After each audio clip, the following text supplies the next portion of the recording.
What's going on, everybody? Welcome to another episode of Off the Couch Boxing. I'm your host, Rexx Ruger, watching my back. As always, you know him, you love him, El Flaco Explosivo, a.k.a. the Alexis Arguello puppet right there. We're back with another banger of an episode. But again, show me an episode that hasn't been a banger. You can't do it. Legends, luminaries, world champions, and fighters on the come up. All coming here to chop it up with your boy, Reckless Rex. This is, of course, the undisputed, undefeated heavyweight champion of boxing podcast. You know it. I know it. The world is starting to know it. And we are back tonight with another banger. Again, Mr. International, add that to the AKAs because we are going overseas to Ireland. Where won't we go? Where won't your boy, Reckless Rex, go to track down the greatest fighters in the world? The answer is everywhere. And tonight is no different, man. I love when we go over to Ireland, man. Home of some of the greatest fighters and most badass dudes in the world. And tonight we're going to talk to another one, man. I'm excited, man. He's here now. Let's get down to it and chop it up. We're off. We're off. We're off and running. Let's go. And there he is. What's up, my friend? Hiya, bud. How are you? Awesome, man. Awesome, man. I appreciate you doing this, man. It's nice to meet you, man. Yeah, no, sorry, I'm just... I want to make sure, man, that I get the name right. CATHAL CROWLEY? CATHAL. Oh, see, I knew I would fuck that up. I knew it, man. I ran away off to a bad start. Now, say it again for me, because I always love these Celtic names. So, CATHAL CROWLEY. Okay, so it's almost like I'm not even saying the TH. Yeah, it's like they make like a H sound. Okay. Gotcha. And so first of all, I'm fascinated, man, because Ireland specifically, man, seems to turn out some of the greatest fighters, man. What is it about Irish guys in boxing? I don't know. I think it's just something we have built into our DNA, you know. Going back to our roots, our heritage. Yeah. We're fighting our whole civilization. Like we've always been fighting. Yeah. For something. So I think it's kind of in the bloodline in most Irish fighters. Now, when you say you've always been fighting for something, you know what I mean? Obviously, you know, if people don't know their world history, the IRA, there's always been troubles over in Ireland, fighting for independence from England. You're right. It really is like a nation that has really been battling a lot of their heritage. Yeah, definitely. Yeah, for a long time we had people trying to oppress us. Yeah. Or as a group, as a nation, we've been fighting for a long time, you know. Damn right. And so, but specifically for you, man, how early on did you get the boxing gloves on? I started boxing when I was 11. Okay. So, and I'm the first boxer in my family. I just went down to the gym one day because I was in school and one of my buddies in school joined the boxing gym, came in talking about it, and I just went down with him then the next week, and I haven't left since. And right, so you just kind of caught the fever for it then. Yeah. And correct me if I'm wrong. Do you have a boxing nickname? I wasn't able to find it. Any nickname yet? So my friends call me Jabba. Okay. Now, what does that mean? Are they referring like a jab punch? No, it was when I was younger. I used to be heavy. Okay. And you know Jabba the Hutt. Oh yeah, of course. Extremely fat from the Star Wars movies. Yeah. So that's where the nickname comes from. Nice group of friends. So yeah, that's the Irish phrase. You know what I mean? Yeah. Brutal, man. Jesus, man. Yeah. You know what, man? I've had Tommy Hyde on here a couple times, man, who turned me on to the word langer. When I asked him about what a dosser was and why Tyson Fury's always using it, I said, in your particular region, I mean, he's a Cork, Ireland guy too, man. He said langer was the term. Yeah, langer. Yeah, it's not a nice term. No, down in Cork, you'd be known as a langer, as a saying that we say in Cork. Yeah, not good though. Nah, not good, nah. And so what about okay, now I was thinking about this before you got on here, man. Entrance music and entrances, man. Have you ever given thought to coming into the song Mr. Crowley? I've never even heard that song. I will send it to you. By the great Ozzy Osbourne. Oh yeah, yeah. Send it to me. I've actually I never will. heard. Never heard of Yeah. it. Yeah, a badass song, man, and one that I would that I would like to pitch to you as possible, entrance music. Yeah, I'll have a listen off it. Yeah, I I'll have will. a I will look off send it it. to you when this interview is done. So I watched on your YouTube channel some of your short videos, man, and I just want to ask you about a couple of things that I found particularly intriguing when you did kind of like a day in the life of a boxer. I want to question about the overnight oats. Yeah. What about them? It actually looked good, man. But when I'm thinking overnight oats, I'm thinking what? So you make them the night before, and you like refrigerate them? So like you'd mix your dry oats with Greek Okay. yogurt and milk, and then if you're adding protein powder, I'd add protein powder to it, but you don't have to. Okay. And then you mix that all up, and then you top it with fruit and leave it in the fridge overnight, and the oats absorb all the moisture from the yogurt and the milk, and they Okay. puff out. Okay. I wanted to know what the secret was, man. Like what happens magically overnight, man. Like because when you took them out, I saw the video. They look pretty damn good, and I thought, man, maybe I'm missing something here. I'm making my oats and I'm eating them immediately, man, and maybe I'm screwing up here, and apparently I am. Yeah, you can if you leave them overnight, they taste nicer because they absorb all the milk and all the yogurt and the protein powder. So they're better. Overnight oats are better, I think. Okay. And the other thing that I was intrigued by, which I really loved, and I especially love the fact that you're like a young guy and you have this kind of a mindset, though, man. I was really intrigued by the fact that you were reading a book a month. Now, so you seem like one of those guys who wants to really be, as much as you're training your body, training your mind as well. Yeah, that's something I'm only after starting to do. I started reading the end of last year. So I had two fights. I had a fight in September and I had a fight in December. So for the two training camps, I read a book for each training camp. Okay.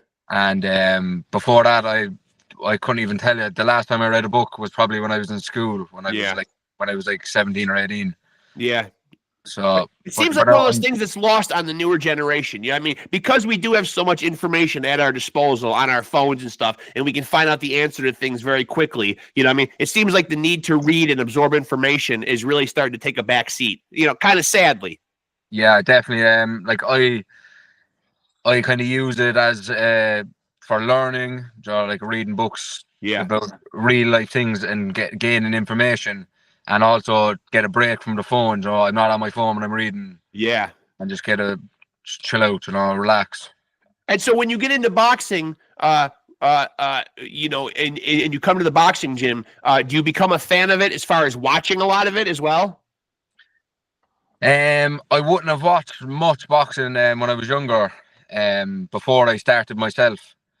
No, I think it was more the getting hit and not being discouraged by it and actually picking it up fairly quickly and being good at it that I started to really enjoy it, because as I said, I was nicknamed Jabba, like I was overweight. Yeah. And I wasn't good at anything else.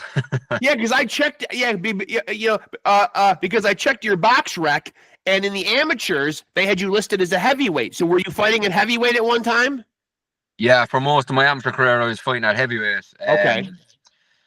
My last nationals, I was fighting at 92 kilos. I made it to the final and lost in the final. So yeah, and then when I turned pro, I knew that I had to lose the weight, obviously. Yeah. And it was more easier to, in my mind, it was easier to lose the weight for the pros because you had the day before weighing. Whereas if you're fighting as an amateur, you have to weigh in and then fight a couple of hours later. It's hard to cut the weight.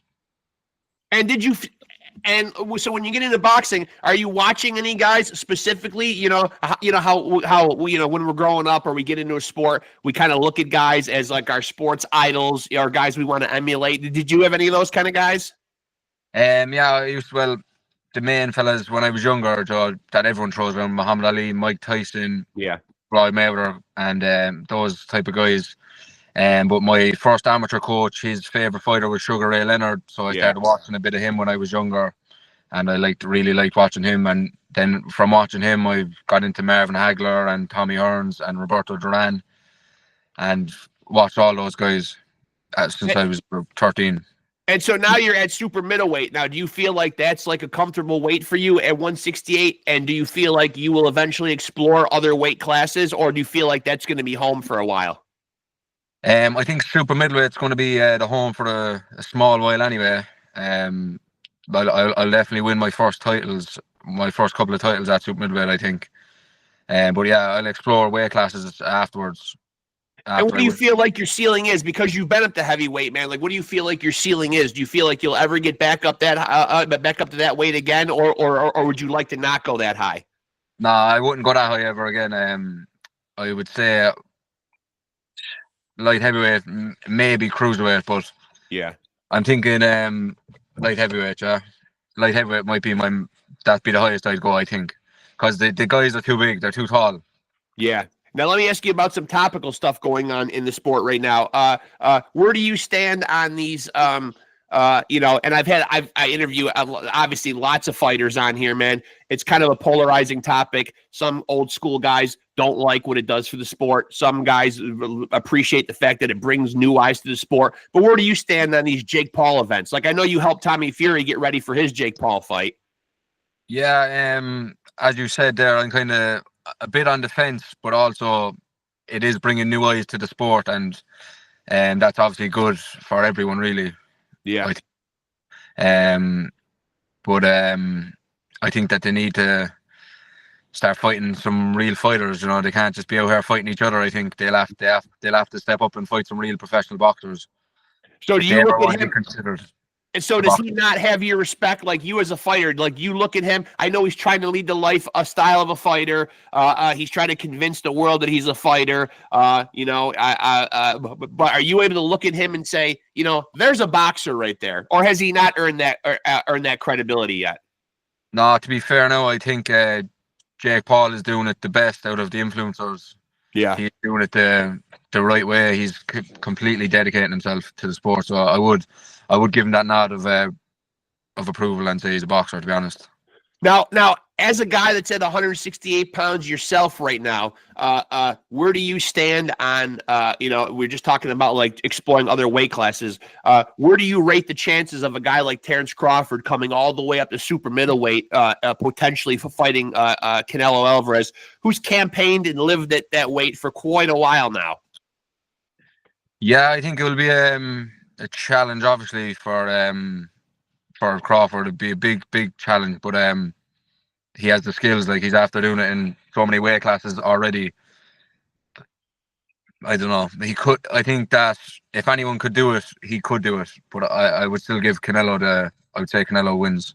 Yeah, that has been the general consensus of guys that have come on here, man. I think but boxers recognize that Crawford has a very special skill set. He's a gifted guy. A lot of guys have come on here and said, if there is a guy in the sport that could do it right now, it would be a guy like Crawford. Yeah, definitely. Like, with his fight with Spence, everyone was marking that as a 50-50, and that Spence was the puncher, but in the fight they played out completely different. Yeah, and Crawford made it look very easy. Yeah, it looked very easy.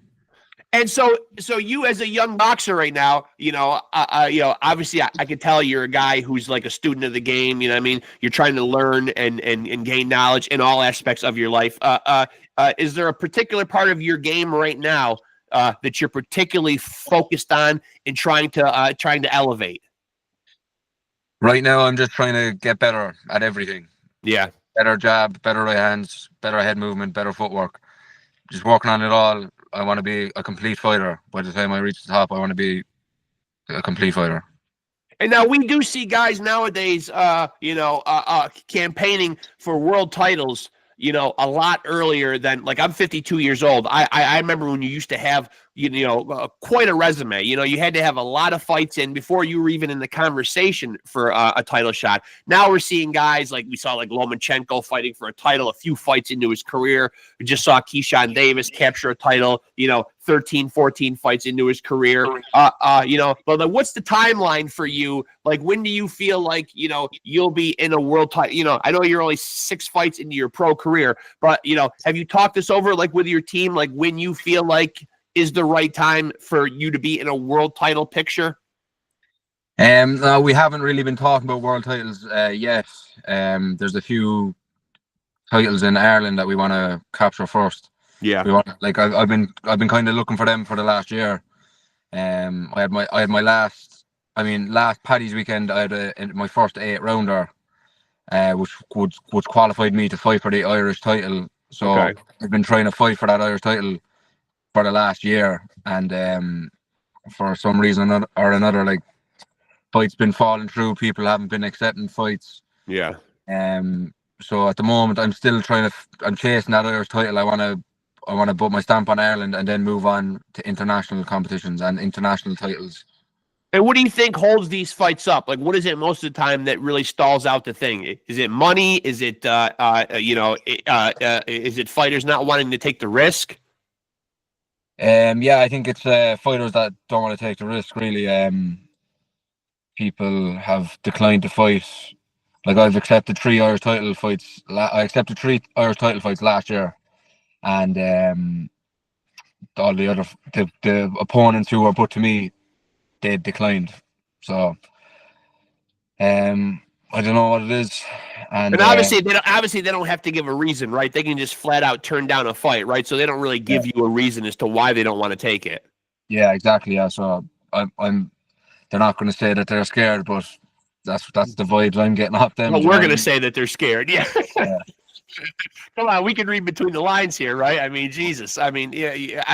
And now, do you think that now for you, speaking from a fan standpoint, who are some guys that are doing it right now that you enjoy watching? You know, I mean, like, you know, like if they're going to fight, like you'll say, I got to tune in. I like watching this guy.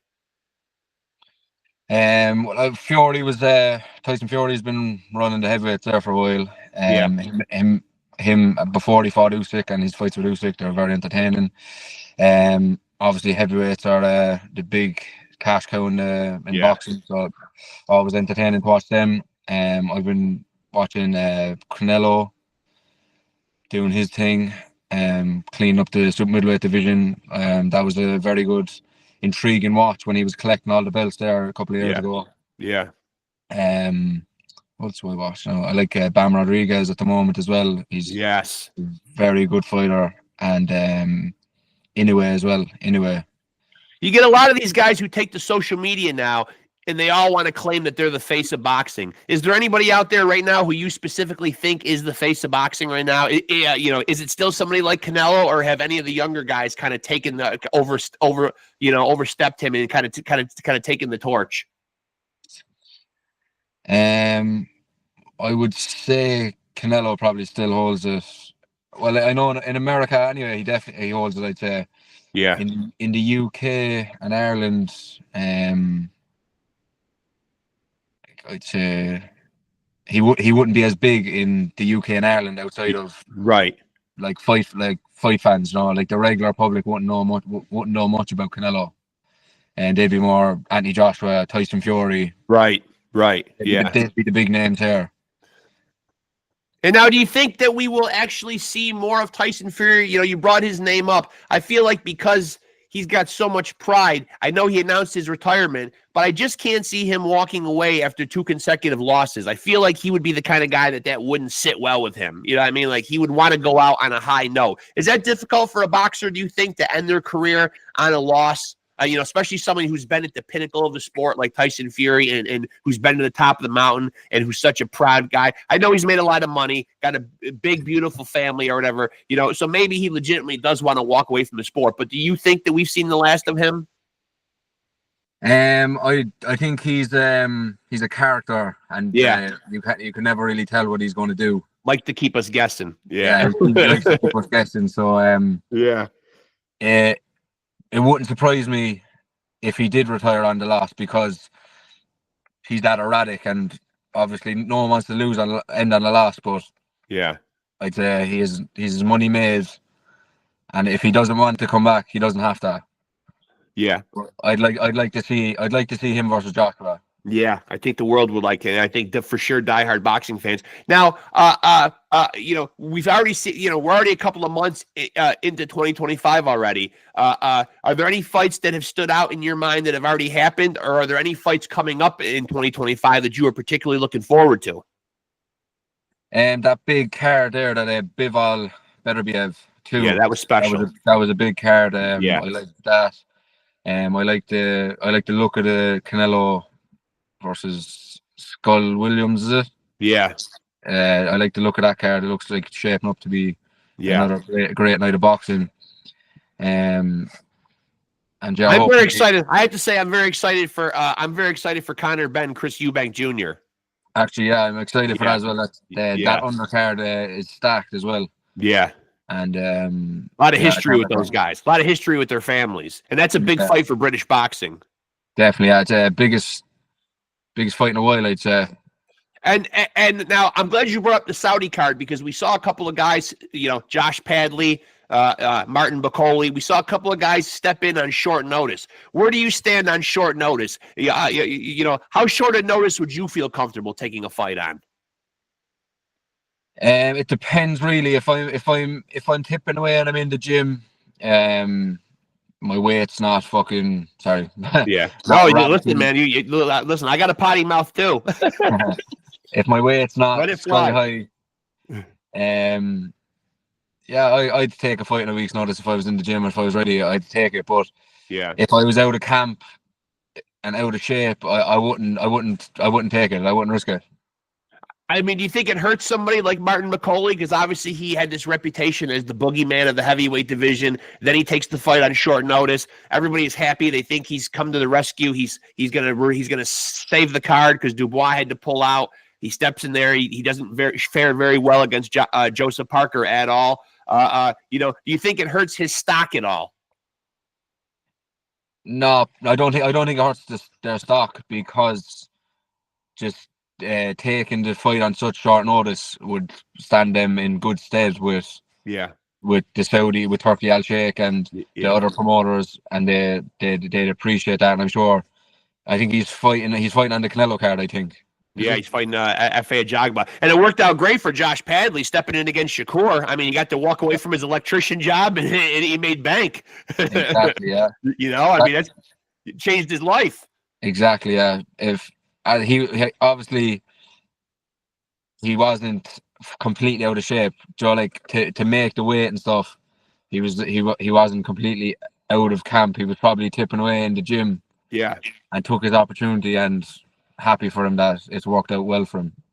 And now you being a young guy, you seem like a very disciplined guy or whatever. You obviously, when you're in fight camp, you got to make a lot of sacrifices. For you, when you're in a fight camp, what's the worst part of camp for you? Is it the dieting? Is it trying to make the weight, or are there other components of it that you don't like?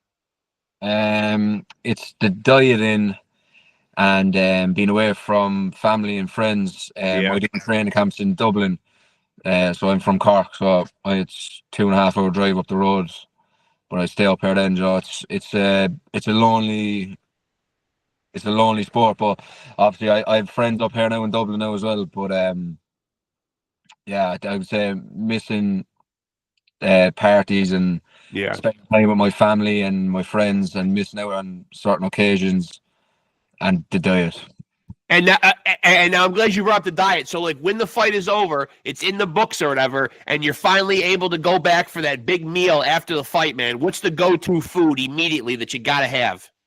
The go-to is pepperoni pizza with pizza. Okay. With a lot of garlic mayonnaise dips. Well, garlic mayonnaise dips. Wow, really? Yeah. I think it's universal, man. Doesn't matter what country, it's universal. Pizza is universal. Everywhere in the world, everybody loves a good goddamn pizza. 100%. Yeah. And that's the one thing that I cannot have when I'm in right. Yeah, you gotta deprive yourself of that. And so for people that don't know, and I'm mostly Irish and Welsh myself. Obviously the Irish, and I think I might have talked about this with Tommy a little bit. The Irish are, correct me if I'm wrong, here in the States, the Irish are not really known for their their wide array of dishes and their cuisine. You know what I mean? What's something over in Ireland, man, that would be a staple dish that maybe here over in the States people don't know about that is absolutely amazing? I think over here in the States, on St. Patrick's Day, everybody correlates that you got to have corned beef and cabbage, and that's about all people know here in the United States as far as Irish cuisine. Maybe soda bread. I don't know, man, but there's not a lot of talk of Irish cuisine. You don't see Irish themed restaurants. The Irish don't really seem to have a great reputation as far as stuff that they can throw out of the kitchen. Yeah, like Irish dishes. There's like Irish beef stew. Stew is a big one. Yeah, we always hear stew. Yeah, Irish beef stew. Yeah, that's a go-to in the kitchens, in the mammies in the kitchen. You certainly can't count beer. Don't count beer. That's not a food group. Nah. After a few pints, you'd feel like you're after having some food. Bacon and cabbage. Have you ever heard of that?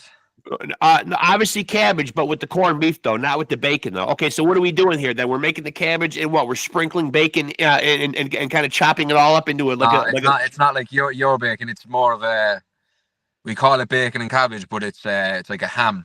Ham. Like okay. Big cut of hams, Okay.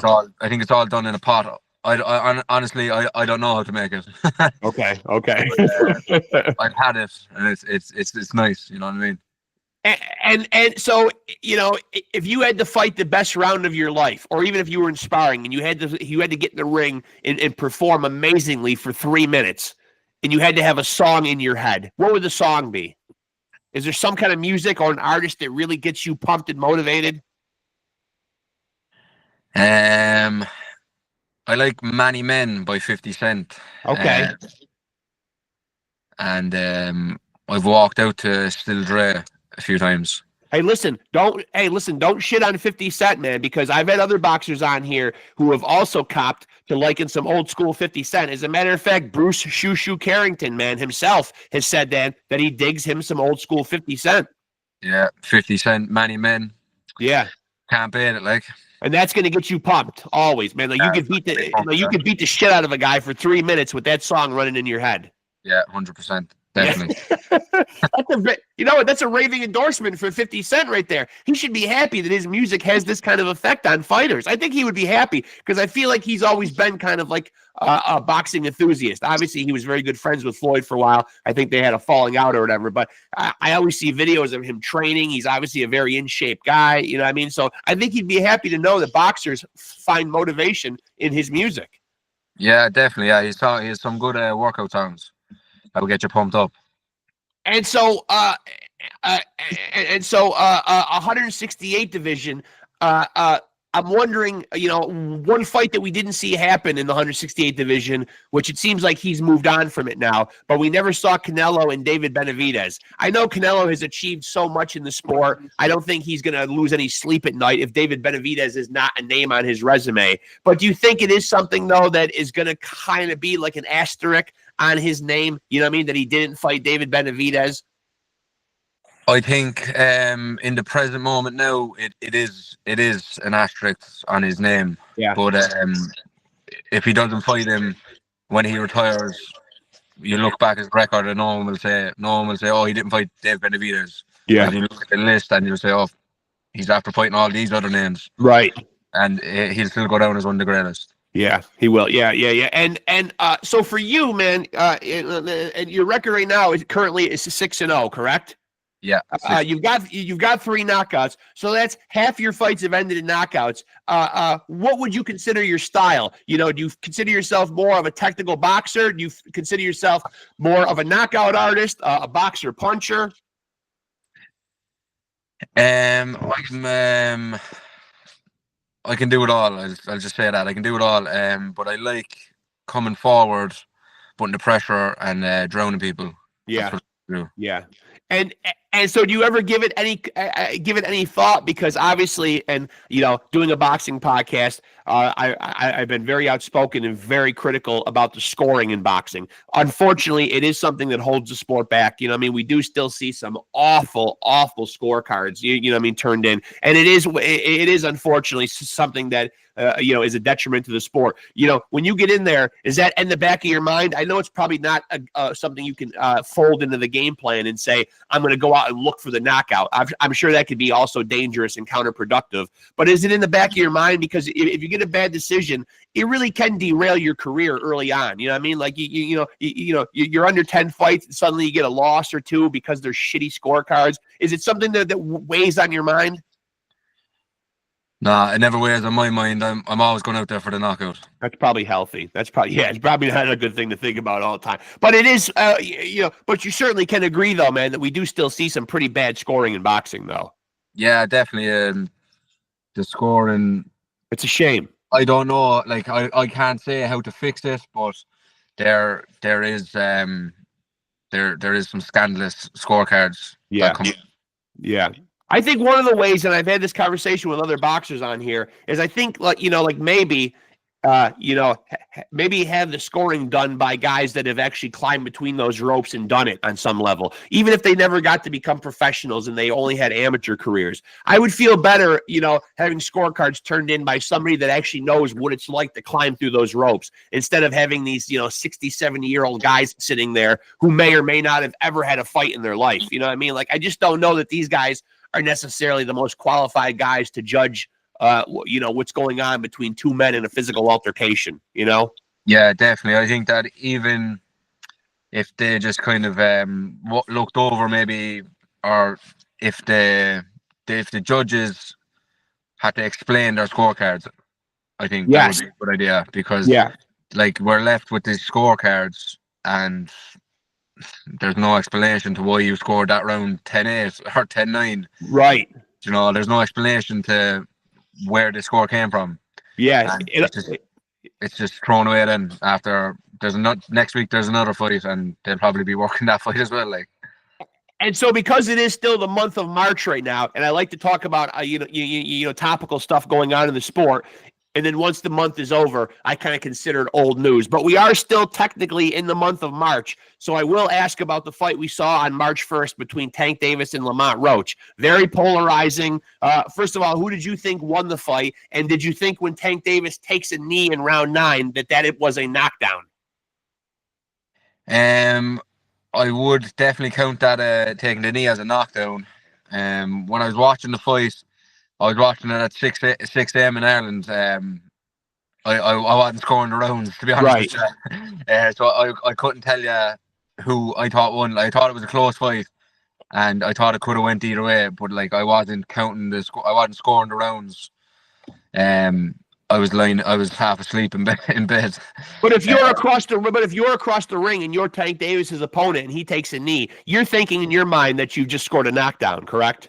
Yeah, 100%. I would think that that should be scored a knockdown. And then I've also seen a lot of guys come on here and say, even just the fact that somebody from his corner jumped up on the ring apron, and wiped his face with a towel, that could be a disqualification. Yeah, I seen that. I think a former New York State Athletic Commission person had that up, saying that should have been an immediate disqualification. Yeah. But yeah, it was kind of, when it happened, no one even knew what was going on. Like, and he said that he had grease in his hair. I mean, grease from his hair and his eyes. Yeah. So yeah, I don't know. I was flabbergasted. I said to myself, since when the hell can we just call timeouts on the fly in boxing? You know what I mean? You can't just be like, hey, stop for a minute. I mean, it just doesn't work that way. Yeah, Mayweather tried to do it before when he was younger, when he broke his hand. Yes. Well, they counted it as a knockdown. They did. They sure did. Yeah. I've actually had Carlos on the show. He was the guy that he was fighting, and he's really the only guy who's ever been credited with knocking Floyd down. Like, even to this day. I mean, and so for you, man, you are a young guy, but I'm curious to get your opinion. If you had to put up your Mount Rushmore of all-time greatest boxers, your top 4, who would they be? Top 4. Now I know you did do an Irish one, and I watched that on YouTube. You put up your top Irish fighters or whatever. But but who would your all-time greats be across the board? Muhammad Ali would definitely have to be up there. Got to be.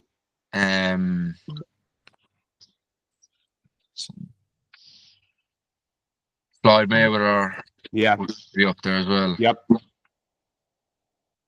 I'm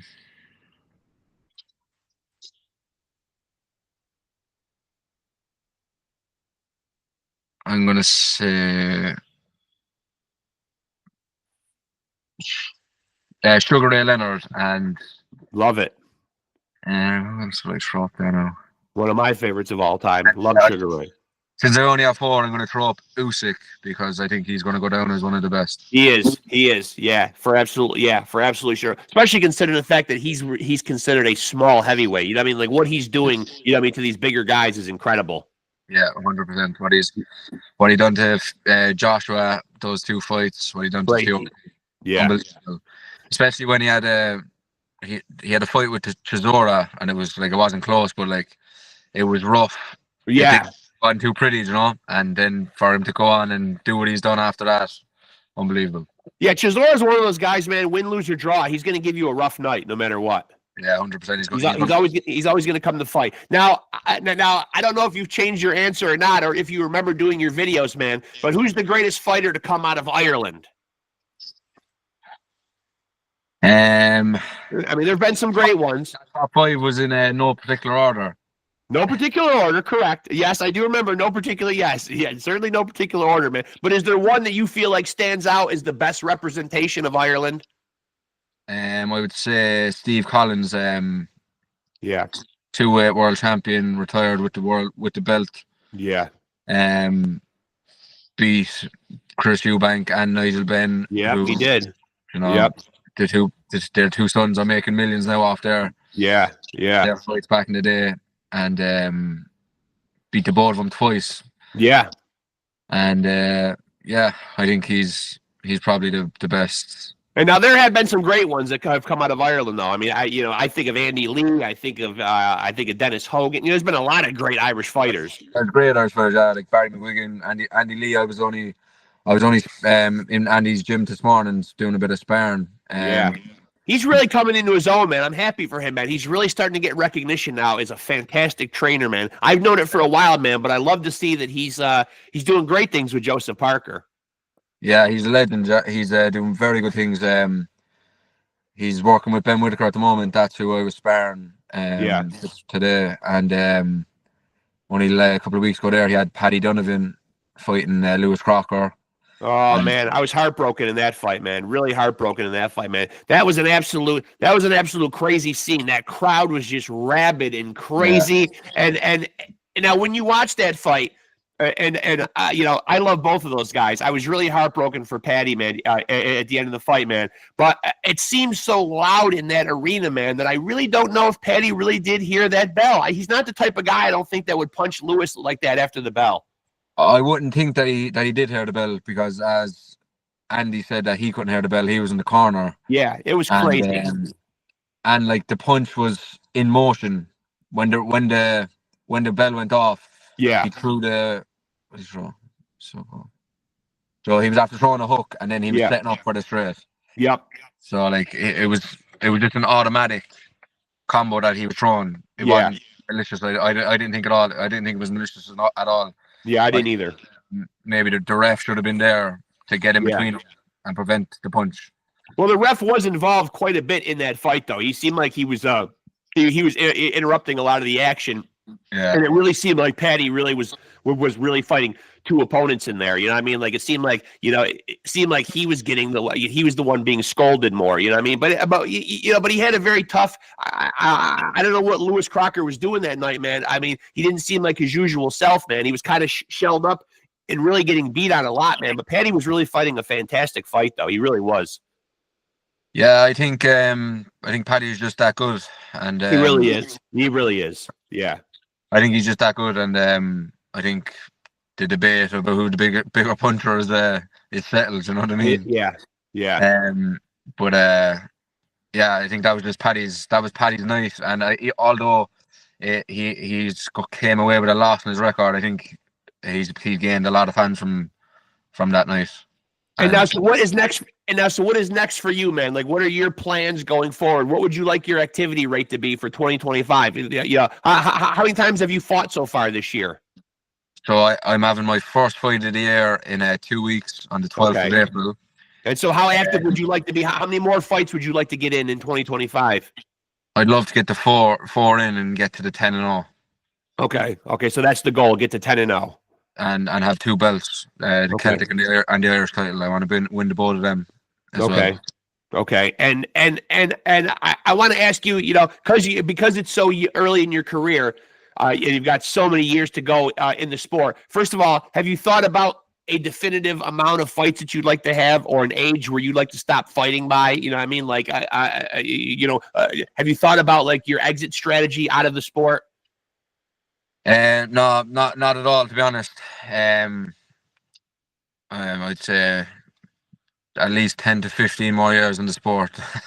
And then what does life after boxing look like for you? Do you feel like even after you stop competing in the ring, you feel like boxing will still always be a part of your life? Like, are you interested in the promotional aspect or training other fighters?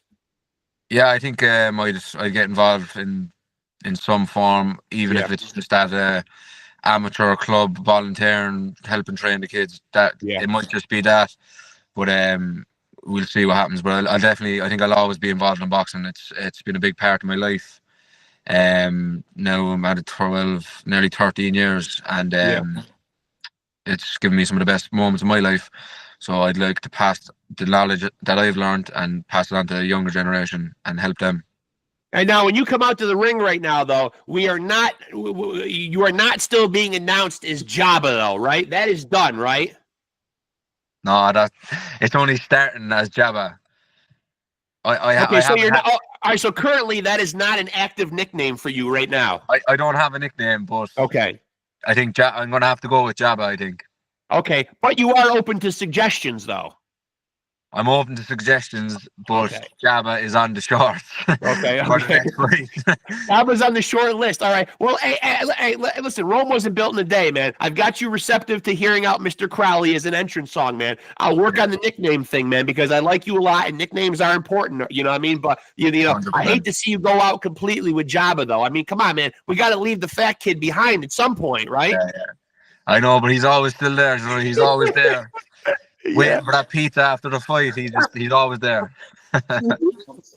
Oh man, hey, listen, man. I know it's late on your end, man. I really appreciate the time difference. I really appreciate you making some time and coming on here, man. It was a lot of fun talking to you.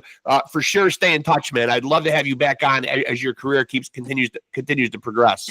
Yeah, definitely. Yeah, thanks for having me on. Yeah, no problem with the time difference. It's only 10 o'clock. Yeah.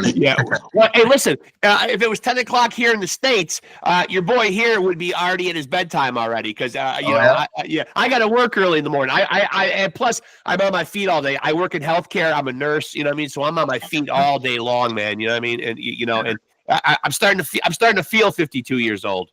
Yeah. You don't look it, brother. You don't look it. Thank you. I've earned all this gray hair right here, man. 3 grown kids, 6 grandkids. I've earned them all right here. Yeah. A nice full beard. Thank you. Yeah, I try. But listen, man, a lot of fun talking. I'm trying myself. Yeah, please do. You should. You absolutely should, man. You know what I mean? Like, let the beard grow in, man. Get a new nickname. Get you coming out to some Ozzy Osbourne, man. Create a whole new image here. You might be onto something. We'll see. I'm honest. Maybe I should be in charge of marketing. Yeah, maybe. Listen, man, it was really fun talking to you. Seriously, stay in touch, man. And I'm sending you Mr. Crowley as soon as we're done. Yeah, I'll have a listen to it there on their home. Thanks. Yeah, I appreciate you, man. Good talking to you, and we'll definitely do this again, my friend. Definitely. Talk to you later. Thank you. All right. Bye. Thanks, brother. Good talking to you. There he goes, folks. I'm not even going to try to say his name, but I believe he said I'm going to call him CATHAL Crowley. It is spelled CATHAL. I like the way he said it. So if you want to hear it said the right way, you can always rewind this episode and go back to him saying it several times, man. But we'll just call him Mr. Crowley or C. Crowley. But CATHAL Crowley, or I think he said CATHAL. I don't know, man. Those guys from Ireland really know how to say shit cool, man. Even when I've had Tommy the Governor Hyde on here, just the way he says Cork, Ireland. We say Cork, and he says Puck, Puck, Puck. I just love the way those guys talk. I would sell my second cousin for an Irish accent, man. I really would. He means nothing to me, and if I could get an Irish accent, man, I would take it in a heartbeat, man. But that guy, man, is going to be making waves like all these young Irish fighters, man. I love them all the ones I've had on here, man. Tommy the Governor Hyde, Connor the Kid Coyle, who's going to be coming on next week, Danny Boy Keating, and now Mr. Crowley, man. All these young Irish fighters, man. Aaron the Silencer McKenna. All the good young Irish guys that have come on here. I appreciate every single one of them, man. I'm watching their careers develop, man. I'm loving every minute of it. Like I always say, I don't just pull people's names out of a hat and invite them on this podcast, man. They've come on my radar. I've seen what they do. I love what they do, and I have them on here for a reason. With that being said, let me thank Mr. Crowley for coming on here, man. And I'm not going to call him Jabba, man, but as he said, it is on the short list of potential nicknames. We got to do better, folks. So if anybody's got any suggestions, throw them out. I'm going to be up here in my think tank trying to do better for him, man. His childhood friends, if you guys are watching this, you failed him, okay? Jabba, okay, as a Star Wars guy, man, an avid lover of the Star Wars series, man, I certainly love it, man. But let's face it, man, Jabba the Hutt was a big, gelatinous, fat character, man. And he might have been that at one time, as he pointed out, man, and divulged to us, man, as a child, man. But now he is a trim, svelte, nasty 168-pound fighting machine. He deserves a better nickname. We're going to get him one. That's it. We are. And I'm going to send him Mr. Crowley by the great Ozzy Osbourne for his entrance song. With that being said, I want to thank him for coming on here. He is 6-0, 3 knockouts. Keep your eye on him, man. He's going to do great things at 168 pounds. He is on his way, 23 years old, man. Sky's the limit, man. We're not even near the pinnacle of that young man's career, man, and I can't wait to see how it unfolds. Make sure to like and follow Off the Couch Boxing on Facebook. That's number one. Stay tapped in for updates on new episodes, when they're dropping, who will be on them, and any other pertinent boxing news that I can throw your way to keep you in the loop. Fight news, fight announcements, breakdowns, results, analysis, viral videos, weigh-ins, press conferences, any news that I can throw at you guys, man, it's on the Facebook page. Also, if you're on this channel, you're already tapped in, man. Congratulations. Pat yourself on the back and make sure to like, subscribe, and smash that notification button to stay tapped in. This is where it all goes down, folks. You know it. I know it. The heavyweight champion of boxing podcast. And let me remind you that you, too, can be a champion. Just continue to stay tapped in with Off the Couch Boxing and continue to roll with the champs. Peace.